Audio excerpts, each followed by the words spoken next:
نحمده ونصلي على رسوله الكريم أما بعد فأعوذ بالله من الشيطان الرجيم بسم الله الرحمن الرحيم رب اشرح لي صدري ويسر لي أمري واحلل عقدة من لساني يفقهوا قولي۔ سب سے پہلے تو میں آپ تمام لوگ جو خوشی کے موقع پر اکٹھے ہوئے مبارکباد دینا چاہتی ہوں، خاص طور پر فیملی کے وہ افراد جو فیملی کے بزرگ ہیں، بڑے ہیں۔ اللہ پاک اس موقع کو بہت برکت والا بنا دے، اور اللہ تعالیٰ جو دو افراد آپس میں رشتہ نکاح میں بندھنے جا رہے ہیں، دعا ہے رب جلیل و کریم سے کہ انہیں آپس کی محبت بھی نصیب فرمائے، اہل خاندان کے لیے، دونوں خاندانوں کے لیے اس رشتے کو آنکھوں کی ٹھنڈک بنائے، اور اللہ تعالیٰ اس دنیا کی بھی ہر خیر و برکت عطا فرمائے، اور اللہ تعالیٰ اس دنیا میں رہتے ہوئے ایسے کام کروا لے کہ وہ اس جوڑے سے راضی ہو جائے۔ یقیناً یہ بڑی عجیب سی بات لگتی ہے کہ رشتہ نکاح کے موقع پر اس بات کی مبارکباد دی جائے کہ اللہ تعالیٰ نے ماں باپ کو توفیق دی کہ وہ اپنے بچوں کو رشتہ نکاح میں باندھ رہے ہیں۔ نیچرلی ہماری سوسائٹی میں سمجھا جاتا ہے کہ یہ والدین کی ذمہ داری ہے، انہوں نے یہ کام کرنا ہی ہے، لیکن بنیادی طور پر اگر آپ دیکھیں تو یہ اللہ کے رسول کی اور سارے انبیاء کی سنت ہے۔ اللہ کا حکم پورا کرنا، رسولوں کے طریقے پہ چلنا، اور اللہ کے رسول صلی اللہ علیہ وسلم کی سنت پر عمل کرنا، یہ بڑی سعادت کی بات ہے۔ نبی صلی اللہ علیہ وسلم نے فرمایا النکاح من سنتی، نکاح میری سنت ہے، فمن رغب عن سنتی فلیس منی، جو میری سنت سے منہ موڑے وہ مجھ سے نہیں ہے۔ تو یہ آپ کا طریقہ ہے، اور کتنا پاک طریقہ ہے۔ الحمدللہ اللہ تعالیٰ نے اپنی رحمت سے انسان بنایا، مسلمان گھرانوں میں پیدا کیا، اور پھر نبیوں کے راستے پر چلایا۔ شکر ہے اللہ تعالیٰ کی ذات کا۔ اس موقع پر مجھے خود رسول اللہ صلی اللہ علیہ وسلم کا پہلا نکاح یاد آ رہا ہے۔ آپ صلی اللہ علیہ وسلم 25 برس کے تھے، اور آپ کے پاس مکہ کی سب سے مالدار خاتون کے نکاح کا پیغام آیا۔ آپ نے اپنے چچا ابو طالب کو بتایا کہ اس طرح سے یہ پرپوزل، یہ رشتہ آیا ہے۔ نارملی ایسا نہیں ہوتا کہ خواتین خود اپنے نکاح کا پیغام بھیجیں، لیکن حضرت خدیجہ کی 2 بار پہلے بھی شادی ہو چکی تھی، اور سیدہ خدیجہ کی عمر اس وقت 40 برس کی تھی۔ ان کے پہلے شوہر سے بھی اولاد تھی، دوسرے شوہر سے بھی اولاد تھی، لیکن مکہ کا ہر رئیس شخص حضرت خدیجہ سے نکاح کرنے کا خواہش مند تھا، کیونکہ وہ بڑی یعنی اپنی سوسائٹی میں اہم مقام رکھتی تھیں، اور خود تاجرہ تھیں، اور حسب نسب کے اعتبار سے بڑے شریف خاندان سے تعلق رکھتی تھیں۔ نکاح کا موقع آیا تو سیدہ خدیجہ نے رسول اللہ صلی اللہ علیہ وسلم کے حالات کو دیکھتے ہوئے آپ صلی اللہ علیہ وسلم کو کچھ اشیاء بھجوائیں، کچھ مال بھجوایا، تاکہ وہ سیدہ کے لیے کپڑے اور دیگر چیزوں کا انتظام کر سکیں، کیونکہ ان کے یہاں جو اصول یا جو طریقہ کار تھا وہ نہیں چاہتی تھی کہ رسول اللہ صلی اللہ علیہ وسلم کو اس معاملے میں اہل خاندان کی طرف سے کوئی بات برداشت کرنی پڑے۔ میں ایک چیز اور بھی آپ کے سامنے رکھنا چاہتی ہوں اس نکاح سے پہلے کی۔ سیدہ خدیجہ کو ان کے غلام میسرہ نے آ کے بتایا تھا، جب تجارتی سفر میں ہمراہ رہا، کہ میں جس کے ساتھ تجارت کے لیے گیا تھا وہ بہت ہی صاحب اخلاق، بہت سچا تاجر ہے، اور میں نے اس کے اندر ایسی خوبیاں دیکھی ہیں جو خوبیاں عام طور پر لوگوں میں نہیں پائی جاتی۔ یہ وہ چیز تھی جس نے حضرت خدیجہ کو سب سے زیادہ متاثر کیا۔ رسول اللہ صلی اللہ علیہ وسلم نے یہ ارشاد فرمایا کہ 4 چیزیں جن کے بنیاد پر رشتے کیے جاتے ہیں: حسب نسب، مال، جمال اور دینداری، تم دینداری کو ترجیح دینا۔ تو حضرت خدیجہ نے اسی دینداری کو ترجیح دی تھی۔ کون ہے جسے جھوٹا انسان پسند ہو؟ کون ہے جو کسی خائن سے نکاح کرنا چاہتا ہو؟ کون ہے جو کسی بد عہد سے اپنا تعلق جوڑنا چاہتا ہو؟ اچھا تو کسی کو بھی نہیں لگتا، لیکن وہ لوگ ہم سے زیادہ سچے تھے، کھرے لوگ تھے۔ اور جیسے آج کی جنریشن کو بھی دیکھیں کہ جب انسان ابتدائی جوانی میں قدم رکھتا ہے تو اسے بہت ساری چیزوں کی اس طرح سے پرواہ نہیں ہوتی، لیکن بزرگ لوگ یہ کہتے ہیں خالص چیزیں کھاؤ، خالص اچھا فطری طریقہ زندگی اختیار کرو۔ پھر جو بچے بڑے ہوتے ہیں اور انہیں اپنی صحت کے مسائل لاحق ہوتے ہیں تو ان کا بھی دھیان اس طرف ہو جاتا ہے۔ لیکن میں سمجھتی ہوں سب سے زیادہ جس چیز میں اخلاص کی ضرورت ہے وہ رشتہ ہے، تعلق ہے، وہ چاہے رب کا تعلق ہو، چاہے والدین کا ہو، چاہے شوہر بیوی کا ہو۔ جو شوہر اپنی بیوی سے جھوٹ بولے یا جو بیوی اپنے شوہر سے جھوٹ بولے، رشتے کا اعتماد ختم ہو جاتا ہے۔ تو حضرت خدیجہ نے آپ صلی اللہ علیہ وسلم نے سچائی دیکھی، امانت دیکھی، اس وجہ سے انہوں نے پسند کیا کہ آپ صلی اللہ علیہ وسلم سے رشتہ جوڑا جائے۔ پھر جب نکاح کا موقع آیا تو عربوں کے یہاں ایک عجیب سلسلہ ہوتا ہے کہ ان کے یہاں شادی کے موقع پر ایک طرف سے لڑکی کے رشتہ داروں میں سے کوئی اٹھ کے کھڑا ہوتا ہے اور وہ لڑکی کی صفات بیان کرتا ہے، دوسری طرف سے لڑکے والوں کی طرف سے کوئی اٹھ کے کھڑا ہوتا ہے تو وہ لڑکے کی صفات بیان کرتا ہے۔ تو اچھی والی مقابلے بازی کی فضا ہو جاتی ہے۔ جیسے ہمارے یہاں ہم چونکہ زیادہ قریبی تعلق ہونے کی وجہ سے، ایک ہی خطے میں رہنے کی وجہ سے ہندو دھرم سے بہت زیادہ لوگ متاثر ہوئے، تو دونوں خاندانوں کے مابین جو مقابلے ہوتے ہیں، گیتوں کے مقابلے اور ڈانس کے مقابلے، اور اسی طرح سے جہیز کا مقابلہ یا بری کا مقابلہ یا اسی نوعیت کے اور مقابلے جاری رہتے ہیں، لیکن اس وقت خوبیوں کا مقابلہ ہوتا تھا۔ مجھے ان کی یہ بات بہت پیاری لگتی ہے۔ ابھی بھی عربوں کو اگر آپ دنیا کے کسی گوشے میں دیکھیں، ان کے یہاں شادیوں میں بہت زیادہ پیار اور محبت کا اظہار ہوتا ہے۔ ویسٹرن کنٹریز میں جو شادیاں ہوتی ہیں عربوں کی، جو لوگ اپنے ممالک میں نہیں بھی ہوتے تو ان کا کلچر وہاں بھی دیکھنے کو بہت ملتا ہے۔ تو وہ خوبیوں کو سامنے رکھتے ہیں اور خوبیوں کی وجہ سے سارے اہل خاندان یعنی جان جاتے ہیں کہ لڑکی کیسی ہے اور لڑکا کیسا ہے، ابہام نہیں رہ جاتا۔ تو یہ ایک بڑا پیارا سلسلہ ہے عربوں کا کہ لڑکی اور لڑکے دونوں کی خصوصیات سامنے آ جاتی ہیں۔ جیسے اب ہم مل بیٹھے نکاح کے موقع پر جو لوگ مل بیٹھتے ہیں تو آپس میں اپنی اپنی باتیں کرتے رہتے ہیں، لڑکے اور لڑکی کو وہ ڈیو اٹینشن نہیں ملتی یا ان کی خوبیاں یا ان کی وہ چیزیں سامنے نہیں آتی، اور بعد کی زندگی کا بہت بڑا انحصار ان خوبیوں پر ہوتا ہے جس کو ہائی لائٹ نہیں کیا جاتا۔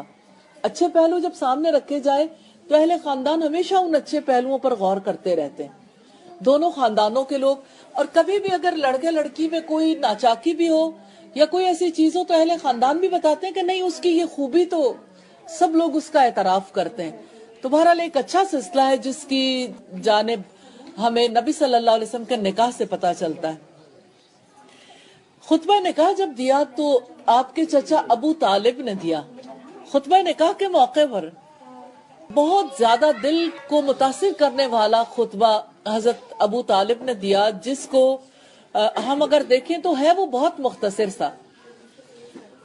انہوں نے کہا اٹھ کے کہ محمد کا مقابلہ قریش کے کسی نوجوان سے کرنا چاہے تو اپنی عقل میں، نجابت، خاندانی شرافت میں اور کسی بھی لحاظ سے اس کا مقابلہ قریش کے کسی جوان سے کرنا چاہے تو یہ جوان رانا ہے، لیکن جہاں تک مال کا تعلق ہے تو وہ ہاتھ کی میل ہے۔ ہمارے یہاں جب بھی رشتہ کیا جاتا ہے سب سے پہلی بنیاد مال بنتی ہے، اگر کسی کی مالی استطاعت ہے تو اگلے سوال بھی پیدا ہو جاتے ہیں، مالی استطاعت کے بغیر ہم سوچتے تک نہیں۔ تو ابو طالب نے کہا کہ مال تو ہاتھ کی میل ہے، ڈھلتی چھاؤں ہے، اور محمد کو خدیجہ کو محمد سے نکاح کی رغبت ہے، مجھ سے مانگو کتنا مال مانگتے ہو، میں اس مال کے اس خدیجہ کا نکاح محمد صلی اللہ علیہ وسلم سے کر دیتا ہوں۔ یہ تھا آپ کا پہلا نکاح کا خطبہ جب آپ صلی اللہ علیہ وسلم 25 برس کے تھے اور سیدہ خدیجہ 40 برس کی تھی۔ میں اس رشتے کو اتنا مبارک دیکھتی ہوں۔ خواتین جنت کی سردار سیدہ خدیجہ، اگر اپنی اپنی سوسائٹی کے لحاظ سے ہر ایک کی مالداری ہوتی ہے، اس سوسائٹی کے لحاظ سے سیدہ خدیجہ سب سے مالدار تھی، اور سیدہ خدیجہ نے ایک ایسے جوان کو منتخب کیا اس کی شرافت کی وجہ سے، اس کی عقل، اس کی دیانت کی وجہ سے، اس کی سچائی کی وجہ سے، تو پھر ساری زندگی انہوں نے قدر بھی کی۔ رسول اللہ کی جتنی اولاد تھی صلی اللہ علیہ وسلم، وہ اولاد آپ کی بیوی حضرت خدیجہ سے ہی تھی، آپ کے بیٹے جن کا انتقال ہوا، آپ کی بیٹیاں بھی، ہاں ایک بیٹا ایسا تھا جو آپ کی لونڈی حضرت ماریہ کے بطن سے تھا، اس کا بھی بعد میں انتقال ہو گیا مدینہ میں۔ آپ صلی اللہ علیہ وسلم نے زندگی بھر جو کام کیا، سیدہ خدیجہ نے پھر آپ صلی اللہ علیہ وسلم کو ہمیشہ ہیلپ کیا۔ میں ان کی زندگی میں ہمیشہ ایک لڑکی کے لیے بہترین مثال دیکھتی ہوں کہ ایک عورت کو کیسا ہونا چاہیے۔ اگر ہم نکاح کے بعد دیکھیں کہ عورت نے کیا فرائض ادا کرنے، تو عورت نے اطاعت ہی تو کرنی ہے۔ مراد یہ کہ اچھے کاموں میں اپنے شوہر کے ساتھ تعاون کرنا ہے، اور دوسرا یہ ہے کہ گھریلو امور کی نگہداشت کرنی ہے، بچوں کی تربیت کرنی ہے۔ جہاں تک لوگ یہ سوال کرتے ہیں، ابھی مجھے کسی نے میسج بھیجا کہ ہم کوئی سیرت کنونشن کرنا چاہتے ہیں، تو عصر حاضر میں جو آج کی خاتون کا کردار ہے، اس کردار کے بارے میں آپ بتائیے۔ تو میں سوچتی ہوں کہ عورت خواہ جاب کرے، بزنس کرے، وہ جہاز اڑا کے لے جائے یا چاند پہ چلی جائے، اس نے عورت تو رہنا ہی ہے۔ تو عورت ہوتے ہوئے وہ چاہتی ہے کہ میرا ایک گھر ہو، وہ چاہتی ہے میری کوئی حفاظت کرنے والا، وہ چاہتی ہے کہ میرے سے کوئی محبت کرنے والا، وہ چاہتی ہے کہ مجھے کوئی سپورٹ کرنے والا ہو۔ تو عورت کے ذمے بھی کچھ کام آتے ہیں، اور کچھ کام ایسے ہیں جو مرد کے ذمے آتے ہیں، جو مرد کی ذمہ داریاں ہیں۔ اسلام یہ حکم دیتا ہے، 3 بنیادی ذمہ داریاں ہیں جو مرد کی ہیں، کہ نکاح کے موقع پر مہر دینا یہ عورت کا حق ہے، مرد کا فرض ہے، اور خاندانی جو اخراجات ہوتے ہیں، گھریلو اخراجات یا عورت کے جو اخراجات ہیں ان کو بیئر کرنا یہ مرد کی ذمہ داری ہے۔ اور تیسری بات بہت ہی اہم ہے، حسن سلوک۔ شاید مجھے لگتا ہے ہماری سوسائٹی میں حسن سلوک کے بارے میں مرد نے کبھی اپنی وہ رسپانسبلٹی اس طرح محسوس نہیں کی۔ ریگارڈ کرنا، عزت دینا، ایک درجہ دینا، خاندان بھی مقام دلوانا، بہرحال یہ ساری چیزیں بہت زیادہ اہمیت کی حامل ہیں۔ تو میں حضرت خدیجہ رسول اللہ صلی اللہ علیہ وسلم کا معاملہ دیکھتی ہوں، تو سیدہ خدیجہ رسول اللہ کی بہت قدردان تھی۔ جب آپ صلی اللہ علیہ وسلم پر وحی نازل ہوئی، اس موقع پر آپ بہت گھبرائے ہوئے گھر میں آئے تھے، اور آپ لوگ اس واقعے کو جانتے ہیں۔ آپ نے سیدہ خدیجہ سے گھر انٹر ہوتے ہی کہا تھا، زمیلونی زمیلونی، مجھے کچھ اڑا دو، مجھے کچھ اڑا دو۔ اور سیدہ خدیجہ نے ایک لفظ نہیں پوچھا، ایک بار بھی نہیں کہا کہ کیا ہوا، چپکے سے چادر لا کے آپ کو اڑا دی۔ آپ کے اوسان بحال ہوئے، آپ اٹھ بیٹھے، اور اس موقع پر آپ نے کہا، لقد خشیت علی نفسی، مجھے میری جان کا ڈر ہے۔ سوچے ایک طویل عرصہ ہو گیا تھا آپ کو غار حرا میں جاتے ہوئے، سیدہ خدیجہ خود کبھی کھانا آپ کو ساتھ دے دیتی تھی، ستو، کھجوریں، پانی وغیرہ، اور کبھی ایسا ہوتا تھا کہ آپ کے پیچھے سے کھانا لے کے غار حرا میں بھی پہنچ جاتی تھی۔ میں کبھی سوچتی ہوں کہ ہم نکاح کے موقع پر یاد کریں تو کتنا زیادہ نفع ہو کہ سیدہ خدیجہ نے رسول اللہ سے کبھی نہیں کہا تھا کہ مجھے چھوڑ کر، بچوں کو چھوڑ کر کس ویرانے میں آن بیٹھے ہو، اور غار میں بیٹھو گے، اکیلے رہو گے تو جنات کا حملہ ہو سکتا ہے، کہ چور ڈاکو اچکے لٹیرے جو ہیں وہ آپ پہ حملہ آور ہو سکتے ہیں، آپ یہاں کیوں بیٹھتے ہو؟ آخر گھر میں آپ کو سکون کیوں نہیں ملتا؟ آج کی کوئی عورت ہوتی تو اپنے شوہر سے کیا مطالبہ کرتی، لیکن سیدہ خدیجہ آپ صلی اللہ علیہ وسلم کے بارے میں یہ جان چکی تھی کہ آپ بہت عظیم انسان ہیں، اور آپ جن واقعات کے حوالے سے پریشان رہتے ہیں، آپ کو یکسوئی اور تنہائی ایک غار میں ہی میسر آ سکتی ہے. اور پھر آپ دیکھیں کہ سیدہ خدیجہ کو اللہ کے یہاں سے کیا مقام ملا. یہ ایک شوہر اور بیوی کی داستان ہے جو کہ اللہ کے رسول اور خواتین جنت کی سردار خاتون حضرت خدیجہ کا واقعہ ہے. ایک بار ایسا ہوا کہ حضرت جبریل علیہ السلام آپ کے پاس آئے. اس واقعے پر حضرت خدیجہ بھی آپ کے پاس آ رہی تھی. ظاہر ایک فرشتے کا پہنچنا اور ایک انسان کا پہنچنا دونوں میں وقت تو لگتا ہے. حضرت جبریل نے جا کے اطلاع دی ابھی خدیجہ آپ کے پاس آئیں گی، وہ آپ کے لیے کھانا لا رہی ہیں، انہیں رب العزت کا سلام پہنچا دیں. آپ صلی اللہ علیہ وسلم کے پاس جب حضرت خدیجہ آئی تو آپ نے فرمایا کہ اللہ تعالیٰ آپ کو سلام کہتے ہیں. تو حضرت خدیجہ نے کہا مجھے؟ اللہ تعالیٰ تو خود السلام ہے، وہ تو خود سلامتی والا ہے. اور پھر حضرت خدیجہ کہنے لگی کہ اللہ کے فرشتوں پر سلامتی ہو اور اللہ کے نیک بندوں پر سلامتی ہو. اور دل ان کا بھرا آیا. لیکن جو عورت اپنا صحیح کردار ادا کرتی ہے زمانے میں، پھر خود عرش والا سلام بھیجتا ہے. تو انہوں نے بھی آپ کے بچوں کی تربیت کی تھی، آپ کا گھر سنبھالا تھا. سیدہ خدیجہ نے آپ صلی اللہ علیہ وسلم کے ساتھ تعاون کیا تھا. تو اللہ پاک نے ان کی کتنی قدردانی کی، اور رسول اللہ صلی اللہ علیہ وسلم ان کے انتقال کے بعد بھی کیسی قدردانی کرتے تھے. ایک بار ایسا ہوا سیدہ حالہ آئی، دروازے سے جو ہی آئی وہ بولی تو رسول اللہ کو لگا حضرت خدیجہ آ گئی. وہ بولی تو آپ نے فرمایا اوہ، میں سمجھا خدیجہ ہے. یعنی حضرت خدیجہ کے ساتھ محبت اتنی تھی، اور جیسے محبت کرنے والوں کو انتظار رہتا ہے. میں سوچتی ہوں اس وقت جنید جمشید کی بیوی کا کیا حال ہوگا نا، کہ ایک اللہ کا پیارا بندہ اللہ کے پاس چلا گیا. لیکن ایک آپ امیجن کروانے کے لیے میں یہ بات کر رہی ہوں کہ جب اپنا کو پیارا چلا جاتا ہے تو کس طرح یعنی اس کو یاد کیا جاتا ہے پیچھے. تو آپ اس طرح سے حضرت خدیجہ کو یاد کرتے تھے. حضرت عائشہ کہتی ہے مجھے اتنا زیادہ رش کسی پر نہیں آیا جتنا حضرت خدیجہ پر آتا تھا. ایک بار میں نے رسول اللہ سے کہا کہ آپ ابھی تک سرخ مسوڑوں والی قریشی عورت کو نہیں بھولے. آپ جانتے ہیں نا سرخ مسوڑے کس کے ہوتے ہیں؟ جس کے دانت نہیں ہوتے. یعنی آپ کو سرخ مسوڑوں والی قریشی عورت ابھی تک نہیں بھولی، جبکہ اللہ تعالیٰ نے آپ کو بہترین بدل بھی دے دیا. تو آپ صلی اللہ علیہ وسلم نے اس موقع پر یعنی غصے کا اظہار بھی کیا. آپ کے چہرے کا رنگ بدل گیا. آپ نے فرمایا کوئی مجھے خدیجہ کے بارے میں نہ ستائے، اس نے اس وقت میرا ساتھ دیا جب کوئی میرا ساتھ دینے والا نہیں تھا. وہ مجھ پر تب ایمان لائی جب لوگ انکار کرتے تھے. انہوں نے تب میری مدد کی جب لوگوں نے مجھے اکیلا کر دیا تھا. انہوں نے تب مجھ پر اپنا مال لگایا جب میں مال والا نہیں تھا. خدیجہ کے معاملے میں کوئی مجھے نہ ستائے. آپ صلی اللہ علیہ وسلم جب کبھی بکری ذبح کرتے تو سیدہ خدیجہ کی سہیلیوں کو بھی گوشت بھجوایا کرتے. زندگی میں کوئی اتنی کیئر نہیں کرتا کہ کسی کی والدہ بہن بھائیوں کے بارے میں اتنا زیادہ کانشیس ہو. کجا کہ ہمیشہ ہماری سوسائٹی میں لڑکی والے کانشیس رہتے ہیں کہ کوئی موقع آئے تو جہاں بیٹی دی ہے وہاں پر کچھ تحائف بھجوا دیں، کپڑے بھجوا دیں، کھانا بھجوا دیں، کچھ اور بھجوا دیں.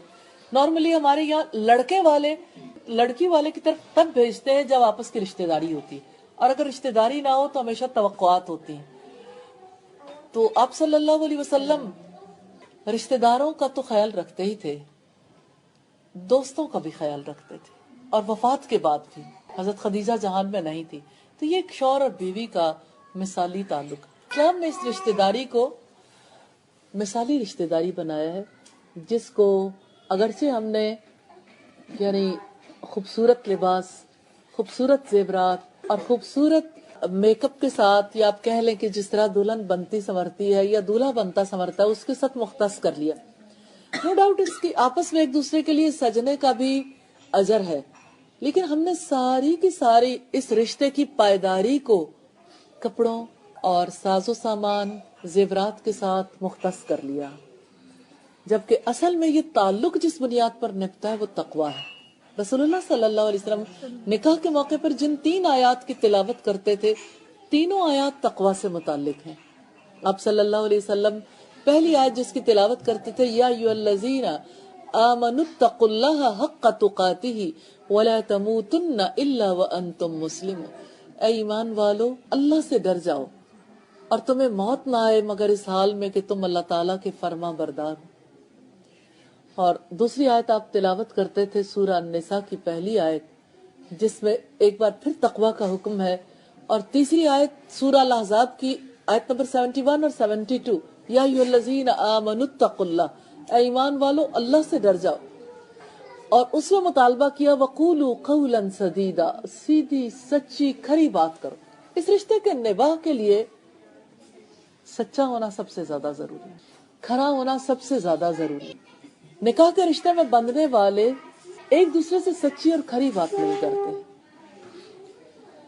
اگر ان میں سے کوئی ایک سچی اور کھری بات کر لے تو دوسرا اسے ایکسپلائٹ کرتا ہے۔ پچھلے کچھ عرصہ پہلے کسی لڑکی کا نکاح ہوا بڑی دھوم دھام سے، اور نکاح کے بعد تقریباً کچھ مہینے تک لڑکی سسرال والوں کے پاس رہی۔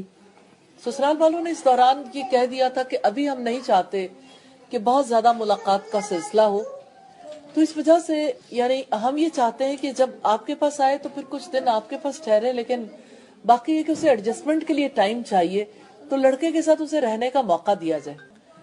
پھر لڑکے کے ساتھ رہنے کا انہوں نے موقع دیا، لیکن لڑکی جس دن اپنے گھر واپس آئی پھر اس کے بعد کبھی واپس نہیں گئی، اور اس کی ریزن کیا تھی کہ لڑکی نے سیدھی سچی کھری باتیں اپنے سسرال والوں سے کی، مراد یہ کہ اپنی لائف کو اس طرح سے ڈسکس کیا کہ جیسے میں اب اس فیملی کا حصہ ہوں، اس فیملی کو میرے بارے میں سب معلوم ہونا چاہیے۔ تو جب لڑکی نے جا کے ساری بات چیت لڑکے سے کی، لڑکے نے اپنی ماں سے کی، تو کوئی ایسی بات نہیں تھی جو قابل اعتراض ہوتی، لیکن ان کو خدشات لاحق ہو گئے کہ شاید اس رشتے کا نباہ ممکن نہیں ہوگا۔ تو این جس دن اس نے اپنے ماں کے گھر آنا تھا تو ماں کے گھر بھیجنے کے لیے، تب بھی اسے پتا نہیں تھا کہ مجھے مستقل طور پر بھیجا جا رہا ہے، لیکن جب وہ اپنی ماں کے گھر آ گئی تو پیچھے سے انہوں نے کہا کہ اب آپ کے لیے واپسی کا کوئی چانس نہیں ہے۔ تو میں اللہ پاک سے دعا کرتی ہوں اللہ تعالیٰ رشتہ نکاح پر جو لوگ خوش ہو جاتے ہیں اس موقع پر سب دعائیں دینے کے قابل ہو جائیں کہ اللہ پاک تو اپنی رحمت کرنا اور آپس کی محبت عطا کرنا، اور جس طرح سے گھرانے ایک دوسرے سے امید رکھتے ہیں کہ بچہ اور بچی نباہ کریں گے، اور گھرانے والے سپورٹ کرنے کی کوشش بھی کرتے ہیں، اللہ تعالیٰ دونوں گھرانوں کو توفیق دینا کہ وہ اس رشتے کو مضبوط بنانے کے لیے اپنا کردار ادا کر سکیں۔ سچی بات یہ کہ یہ صرف لڑکی یا صرف لڑکے کا کام نہیں ہوتا، اصلاً ہماری سوسائٹی میں اس رشتے کو مضبوط کرنے کے لیے گھر والوں کا بہت بڑا رول ہوتا ہے۔ میں اپنے اسلاف کو دیکھتی ہوں تو سیدنا جعفر کے حوالے سے ہمیں یہ روایت ملتی کہ انہوں نے اپنی بیٹی کو رخصت کیا تو کہا، بیٹی کبھی غیرت نہ کھانا، غیرت طلاق کا دروازہ کھولتی ہے۔ تو میں سوچتی ہوں ایک بات ہے کہ آپ جب ہٹ فیل کرو گی، آپ جب چھوٹی چھوٹی بات محسوس کرو گی اور آپ غیرت محسوس کرو گی، اپنی خاندانی غیرت یا اپنے باپ کی وجہ سے یا اپنے مال کی وجہ سے یا کسی بھی وجہ سے غیرت محسوس کرو گی، تو ظاہر ہے کہ پھر اس کا الٹیمیٹ رزلٹ یہی نکلتا ہے کہ طلاق کا دروازہ کھل جاتا ہے۔ اسی طرح سے میں یہ سمجھتی ہوں کہ جو یعنی ہر سوسائٹی کے بڑے جو ہیں وہ اپنے آنے والوں کو نصیحت کرتے ہیں، اور کچھ نصیحتیں ایسی ہوتی ہیں جو بہت ہی کارگر ہیں۔ جیسے کسی صاحب نے لکھا، مرد کی تحریر ہے، اور انہوں نے رشتہ نکاح کے بارے میں لکھا کہ اس رشتے کو وہ عورت نہیں نبھا سکتی جو سسرال کے گھر کو اپنا گھر نہیں بناتی اور میکے کے گھر کو ہمیشہ اپنا گھر سمجھتی رہتی ہے۔ تو جو لڑکی میکے کے گھر سے سسرال رخصت ہو اور اس گھر کو اپنا گھر بنا لے، گھر سمجھ لے، اس کے بسنے کے امکانات پیدا ہو جاتے ہیں۔ تو لڑکی کو ہمیشہ میکا یاد آتا ہے اور میکے کے معاملات یاد آتے ہیں، کیونکہ وہاں لاڈ پیار ناز اٹھائے جاتے ہیں، اور سسرال میں جا کے صورتحال فرق ہو جاتی ہے۔ اس کی وجہ یہ ہے کہ سسرال میں ذمہ داریاں ادا کرنی پڑتی ہیں۔ میں ذاتی طور پر فیل کرتی ہوں ہماری سوسائٹی میں جیسے بچیوں کے پڑھنے لکھنے کا رواج زیادہ ہو گیا، اور اس کی وجہ سے